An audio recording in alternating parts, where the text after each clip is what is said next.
jujur saya nggak bisa meditasi sama sekali. Yes. Terlalu mengerikan untuk bertemu dengan perasaan sendiri. Apalagi diminta mengamati pemikiran, isinya pemikiran suicidal. Yes. Wah, itu sangat mengerikan.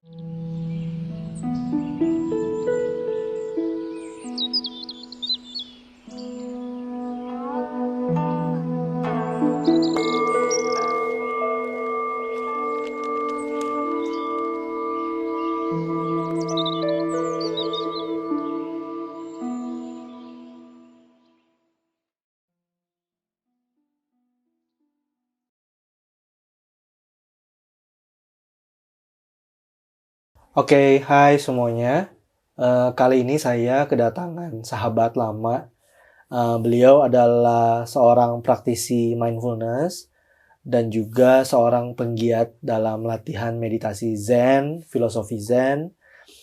Nama beliau adalah Hendrik Tanuwijaya, yang juga dulu pernah menggagas gerakan Mindful Project di Indonesia. Hai Hendrik. Halo, Pak Yudi. Ya Hendrik, kita akan ngobrolin banyak soal Zen. Karena Zen kan sekarang semua orang bilang, wah kamu Zen banget, oh rumahnya Zen banget, aduh gue pengen healing supaya Zen, dan lain-lain. So Zen is many things, dengan banyak interpretasi, dengan banyak konotasi gitu ya. Nah kita akan ngobrolin sampai ke Zen sana. Tapi sebelum ke Zen, mungkin Hendrik boleh ceritain nggak? Hendrik tuh backgroundnya seperti apa? Kamu sekarang sedang menggeluti apa, dan kamu tinggal di mana sekarang? Oke. Saya sendiri kebetulan asalnya dari Surabaya. Kemudian saya sempat kuliah arsitektur. Saya sempat bekerja sebagai arsitek di beberapa firma arsitek di Surabaya ataupun Jakarta. Nah setelah itu saya agak banting setir. Karena apa? Karena 5 tahun yang lalu saya sempat menjalani masa-masa depresif. 5 tahun yang lalu, jadi tahun berapa? 2017? 2017. Oke, masa-masa depresif. Ya, dan sebenarnya jengkelnya lagi, gejala kecemasan atau panik saya, ataupun masa-masa depresi ini datangnya setelah saya bikin Mindful Project. Oh, really? Beberapa bulan sesudahnya. Dan ini membuat saya berkaca gitu. Ada masalah apa ya dengan diri saya ya? Kenapa? Karena saya sebelumnya berpikir bahwa oke, saya udah pernah ikut retret meditasi. Saya udah tahu meditasi dong. Jadi saya merasa kalau latihan meditasi itu soal fokus dan soal untuk merealisasi sesuatu. Nah, tetapi banyak hal yang belum beres di diri saya sendiri. Sehingga pada saat akhir tahun 2017, saya waktu itu di Jogja. Itu nggak bisa tidur untuk pertama kalinya dalam seumur hidup saya. Dan itu benar-benar shock, membuat saya kepikiran berhari-hari. Umur berapa tuh? Umur 5 tahun yang lalu, berarti sekarang saya umur 33. Berarti umur 28. 28. Ya. Wow, 28 tahun sudah insomnia. Kamu yang nonton insomnia, jangan udah insomnia sebelum 28. Oke, terus. Baik, kita Mindful Project tuh pas kapan ya? Tahun berapa? Kita di bulan Maret 2017. Oh, jadi sesudah itu? Sesudah itu pada bulan Desember 2017. Oke. Ya. Jadi tentu saja membuat saya kaget. Kemarin saya sempat ketemu dengan almarhum Mas Reza pada tahun 2018. Mas Reza sempat bilang, jengkel ya, udah tahu mindfulness sekarang malah kena depresi. Nah, waktu itu saya mikir, oh ya memang jengkel sih. Tapi saya merasa diakui pengalaman saya. Gitu, oke, nggak apa-apa. Diakui gimana maksudnya? Jadi ternyata nggak apa-apa loh, seorang yang sudah mengenal meditasi itu masih bisa cemas, masih bisa mengalami depresi. Tentu saja ini bukan pembenaran ya. Oh oke, kalau gitu ya nggak apa-apa, udah meditasi sekian lama, masih tetap cemas, berarti nggak apa-apa, bukan seperti itu. Tetapi berarti saya perlu untuk melihat lebih dalam lagi. Kenapa sampai depresi? Ada banyak hal. Pertama, saya waktu itu jobless. Ya, jadi mungkin beberapa kawan mungkin sekarang banyak isu layoff ya. Saya sempat jobless dan itu mengubah rutinitas yang saya lakukan sebelumnya. Kalau dulu itu kayaknya safe, ada tempat kerjaan yang pasti, gaji yang pasti. Kalau sekarang tiba-tiba nggak punya gaji, nggak tahu cari uang dari mana. Dan itu bukan satu-satunya faktor, ini justru yang men-trigger. Akhirnya pada saat saya di Jogja itu, sebenarnya saya nggak lagi mikir apa-apa. Hanya saja entah kenapa malam itu nggak bisa tidur. Sehingga akhirnya itu merentet kemana-mana dan saya bisa melihat bahwa bukan cuma soal kerjaan, bukan soal jobless, tetapi saya itu begitu tegang terhadap kehidupan. Dan apa-apa kayaknya nggak puas. Gitu. Itu pemahaman itu langsung muncul hanya karena satu malam insomnia? Atau sudah insomnia berhari-hari terus baru muncul, oh, kenapa ya hidupku jangan-jangan terlalu tegang gitu? Atau baru satu kali insomnia langsung muncul, wah, pemahaman yang begitu panjang soal kehidupan gitu? Oh, tentunya butuh waktu beberapa hari. Tapi sebenarnya cukup cepat sih. Karena beruntung beberapa hari setelah saya mengalami gejala pertama kali itu dan tiba-tiba panik saya datang berulang kali dalam beberapa hari, saya ketemu dengan teman saya, namanya Ko Yohan. Nah, beliau juga penyintas panic attack dan sembuh gara-gara cuma duduk diam resepnya. Jadi cuma bermeditasi, nggak ngapa-ngapain dan sembuh sendiri. Saya penasaran dong, wah, bagaimana caranya bisa lepas? Kemudian sempat berdiskusi tentunya dari support dia. Dan saya mulai bertanya gitu. Akhirnya saya memberanikan diri untuk bertemu dengan rasa yang sangat nggak enak ini. Karena saya begitu takut dengan perasaan yang muncul gitu. Rasa apa? Seumur hidup saya nggak pernah ngerasain tiba-tiba jantung itu berdetak nggak bisa berhenti. Terus kemudian kayaknya keringet dingin nggak selesai-selesai. Kayak ada sesuatu yang salah dan kayak dikejar sesuatu, tapi nggak tahu apa. Sampai kayak berasa mau mati nggak waktu itu? Atau cuma kayak sampai dikejar-kejar aja? Bukan berasa mau mati, tapi berpikir untuk bunuh diri. Oh, sampai mau bunuh diri. Iya. Berarti sudah ada suicidal thoughts. Tapi sampai ingin mencoba bunuh diri. Kalau itu belum ada. Belum ada. Jadi Ya. pikiran dong, ide. Pikiran dan ide. Dan pada waktu itu, mungkin itu poin di mana saya akhirnya tahu benar-benar bahwa oke, ternyata saya sangat tegang atau kejam pada diri saya sendiri gitu. Kenapa? Karena pada saat itu kelihatan semua bahwa saya begitu membenci kondisi saya. Termasuk kondisi nggak bisa tidur tadi. Sehingga saya terus pikir-pikir hal tersebut. Apakah itu diperparah karena kok sudah berlatih meditasi sekian lama, kok masih jatuh dalam kondisi gangguan psikologis gitu? Sebenarnya tidak. Tidak. Karena mungkin agak flashback cukup jauh. Saya dulu waktu kecil punya OCD. Oke. Jadi suka cuci tangan. Kemudian saya juga suka ngeliatin kolong. Gitu. Jadi kalau misalnya ngelewat satu ruangan, saya nggak ngeliat satu kolong gitu, kayaknya resah gitu. Karena saya takut ada yang ngeliatin dari dalam kolong.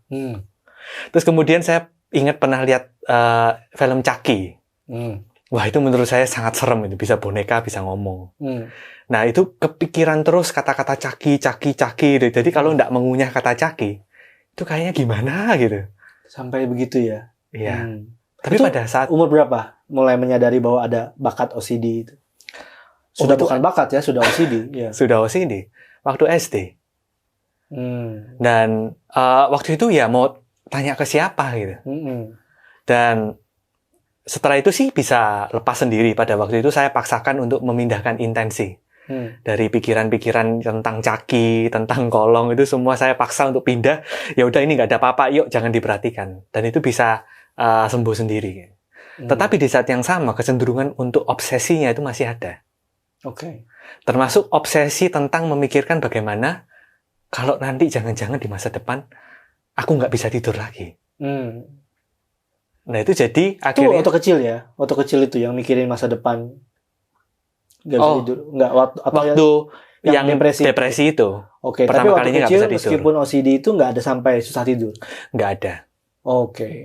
Pernah ini nggak, baik tuh yang masa sebelum kamu depresi itu ya, waktu kecil itu, apa bisa melihat pattern serupa dari orang tua atau dari siblings?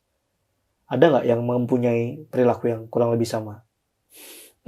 Kalau pada saat aku kecil, sepanjang observasiku nggak ada. Begitu. Tapi mungkin kalau sekarang sudah gede nih, udah tahu ya kebiasaannya papa mama, orang tua gimana. Saya kira ada, cuma nggak sampai yang OCD. Misalnya obsesi tentang kebersihan. Itu paling biasanya muncul. Oke. Tapi bagaimana waktu kecil bisa sampai lepas dari OCD? Karena waktu itu membulatkan tekad untuk lari sebenarnya dari pikiran-pikiran itu. Dengan cara? Dengan cara ya sengaja memindahkan intensi atau perhatian. Atau yang kedua, ya tidur. Oh. Nah, ini dia yang menjadi masalah. Karena akhirnya pada saat insomnia, nggak bisa lari kemana-mana lagi. Iya. Karena jawabannya dulu tidur. Nah, sekarang tidur udah nggak bisa. Terus kalau punya pikiran gini gimana? Oh iya. Jadi tidur dulu adalah pelarian? Tidur dulu salah satu pelarian. Oke, apakah OCD yang waktu kecil itu yang bikin tertarik belajar meditasi pada awalnya? Sebenarnya enggak. Karena pada saat waktu lulus kuliah, saya sempat bikin event besar. Dan sempat clash dengan beberapa orang. Sehingga aku merasa ini udah nggak sehat nih. Ya, jadi aku memutuskan untuk belajar meditasi. Kebetulan waktu itu interestnya ke Zen. Nah, kemudian tahun berapa tuh? Tahun 2015. Berarti 2013. Berarti 2013 belajar meditasi pertama kali karena ada masalah. Kemudian 2017 depresi. 2013 bertemu dengan gurunya. 2013 belajar bertemu dengan gurunya. 2014 baru belajar, jadi 2013 itu saya bertemu dengan guru saya, Chan Master Guo Jun. Yang dari Singapura. Dan satu lagi seorang biksu Jepang, tapi bule, dari tradisi Soto Zen yang namanya Keido Leskaye Roshi. Oh, yang ngasih kamu buku. Yang ngasih saya buku tentang Zen at Work. Ya, yang membahas apa tuh? Siapa? Apple founder, siapa? Oh iya. Jadi Leskaye Roshi ini dia adalah kepala wihara di mana Steve Jobs berlatih. Oke. Jadi kamu akhirnya 2014 belajar meditasi. Iya. Zen berarti kan? Zen. Oke, dan 2017 3 tahun sudah itu mengalami episode depresi. Ya. Oke. So, apakah meditasi ternyata tidak bisa mencegah depresi dan panic attack? Ini pertanyaan yang sangat menarik. Pada saat itu saya malas berlatih, jujur aja. Setelah saya mengikuti retret meditasi. Kedua adalah sikap saya ketika bermeditasi itu keliru. Apa tuh? Keliru menurut saya sekarang ya. Kalau pada saat itu kan nggak tahu. Pas meditasi terlalu ngotot. Ngotot ingin? Menerapkan perhatian di satu hal, pokoknya semua hal dibasmi. Jadi pokoknya harus satu hal, terus ini harus fokus. Padahal kan tadi sudah ada kecenderungan untuk mengobsesi terhadap pikiran yang enggak. Iya. Tapi saya lari dari hal itu. Jadi meditasi dibuat sebagai pelarian. Untuk bisa fokus ke hal yang berbeda. Ya. Dan juga pada saat itu, saya cenderung religius. Jadi menganggap meditasi itu sebagai kewajiban dalam beragama. Padahal sebenarnya itu kan untuk merawat diri saya sendiri ya. Tapi saya nggak mikir jauh sampai ke sana. Jadi meditasi itu sebagai sarana beribadah, tapi ternyata beribadah tidak berarti merawat diri. Ya, kurang lebih seperti itu. Tadi menariknya Hendrik bilang, kamu punya pencetusnya adalah insomnia, jadi depresi. Tapi sebenarnya di balik itu ada banyak faktor yang lain. Bakat OCD dari kecil itu salah satunya. Ada yang lain lagi nggak? Apakah kamu pernah mengalami trauma? Apakah kamu pernah punya limiting belief tertentu about yourself gitu, atau gimana? Nah, banyak sekali kalau mau give us everything? few yang mungkin satu atau dua yang mungkin pendengar bisa kayak belajar sesuatu gitu. Tapi nggak apa-apa sih saya cerita agak panjang karena saya lihat kejujuran untuk menceritakan pengalaman masa lalu itu berkontribusi terhadap penyembuhan saya. Jadi saya cenderung cerita semua. Ya. Yang pertama adalah dulu saya dibully pada saat sekolah. Sehingga saya nggak pede. Nama saya diplesetin. Kemudian orang-orang kayak bercandain saya secara fisik. Meskipun nggak sampai mukul sampai gimana, tapi kan saya merasa minder. Kemudian orang-orang mengejek postur saya. Mereka bilang seperti Gollum katanya. Gollum yang bungkuk di Lord of the Ring itu. Waktu itu udah ada Gollum. Sudah ada. Oh, oke. Ketahuan umur berapa? Oh, jadi waktu itu kamu masih kecil, dibully sebagai Gollum. Kira-kira SMA atau SMA. kuliah. Oh, jadi ini buliannya justru SMA. Dari SMP sampai kuliah. SMP sampai kuliah. Wow, oke. Dan itu cukup berdampak pada rasa percaya diri saya. Apalagi dulu saya pernah ngomong di depan publik sambil gemetaran. Oke. Sampai mau terkencing-kencing. Oke. Nah, itu menjadi bahan tertawaan banyak orang. Kemudian yang kedua adalah masalah komunikasi. Saya dulu orang yang pemarah. Oh ya? Ya, gampang irritated. Oh, really? Let's drink our tea. Oke, terus? Jadi, kalau ada apa dikit yang nggak sesuai keinginan, ya saya marah.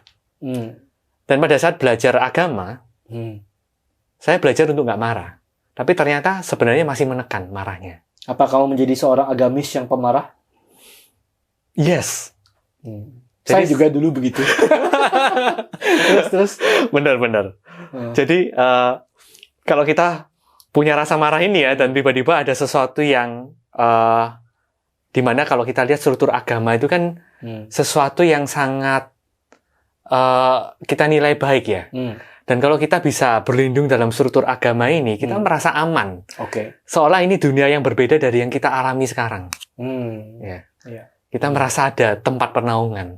Nah, tetapi hati-hati, tempat pernaungan ini apakah tujuannya merawat diri kita sendiri, atau justru jadi tempat pelarian?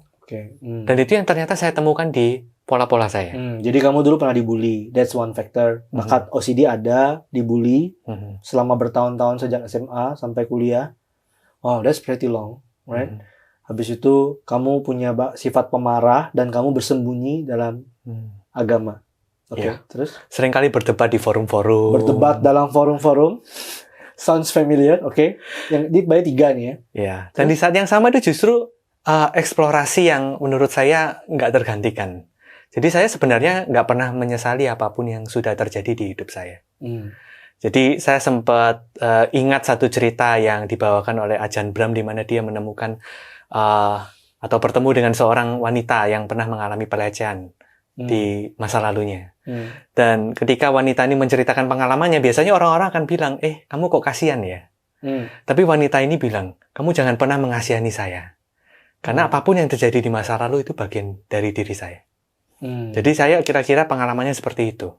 Karena justru di saat-saat saya mungkin katakanlah melarikan diri, justru di sana saya pertama kali tahu tentang meditasi loh. Bahkan tahu tentang MBSR yang saya ajarkan sekarang, yaitu Mindfulness Based Stress Reduction. Ya, by the way, Hendrik adalah salah seorang yang sangat sedikit di Indonesia yang menjadi certified MBSR teacher ya. MBSR sendiri, for your information, adalah teknik untuk mengelola stres berbasis mindfulness yang digagas oleh Profesor Dr. Jon Kabat-Zinn dari Massachusetts University. Dan Hendrik belajar di? Saya belajar di UC San Diego. San Diego, ya. So, kalau Anda tertarik untuk mengelola stres dengan berbasis mindfulness, nanti Hendrik bisa pandu ya. Oke, jadi ada beberapa faktor pendukung dicetuskan oleh insomnia tahun 2017 dan akhirnya apakah saat ini sudah pulih? Saat ini sudah pulih. Saat ini sudah pulih dan apakah pulihnya dengan menggunakan metode Zen? Nah, Zen adalah suatu hal yang sangat luas. Kalau kita bisa bilang Zen itu tidak ada metode yang baku. Kalau apakah gara-gara Zen? Bisa jadi kita katakan seperti itu. Apakah Zen is mindfulness? Mindfulness is part of Zen. Mindfulness is part of Zen. But Zen is something bigger. Nah, dan sekarang dengan metode apa yang kamu akhirnya bisa pulih sembuh sampai sekarang tahun 2022 and I can say that you can confidently speak. Ya kan, nggak sampai gemeteran mau kencing kayak dulu gitu. So, apa yang merubah? Pertama adalah pada saat saya panic attack, jujur saya nggak bisa meditasi sama sekali. Terlalu mengerikan untuk bertemu dengan perasaan sendiri. Apalagi diminta mengamati pemikiran, isinya pemikiran suicidal. Wah, itu sangat mengerikan. Jadi yang saya lakukan adalah intervensi dengan bertanya. Oke. Bertanyanya itu juga cukup lucu gitu. Saya cuma bertanya, ini apa? Jadi saya terpaksa untuk memandang pikiran ini, meskipun ya saya nggak mau, tapi ya dicoba dulu gitu ya. Terpaksa gitu. Siapa yang ngajarin itu? Ko Yohan tadi. Oh, oke. Dan dia kan praktisi Zen kan? Praktisi. Sebenarnya awalnya bukan Zen. Oke. Dia sebenarnya menemukan tekniknya secara otodidak. Oke. Yang kebetulan selaras dengan apa yang dilakukan di Zen. Iya, which is kan using question salah satunya. Iya. Kan? Oke. Coba ceritakan lagi sorry saya potong. Kemudian pada saat menanyakan ini apa, mulai ada jarak, gitu ya. Jadi yang terlihat pada saat itu adalah bagaimana logika saya bisa keliru, sehingga kesimpulannya adalah bunuh diri. Oke. Salah satu contoh logika paling simpel yang keliru adalah, kalau nanti saya cemas, saya kan nggak bisa tidur. Padahal sebenarnya, bukankah ketika saya bertanya nanti kalau saya cemas itu pun yang menyebabkan nggak bisa tidur. Tetapi ketemu logika sederhana seperti itu aja, itu nggak segampang itu. Karena menurut saya harus terus mengantisipasi sesuatu di masa depan supaya nggak terjadi lagi.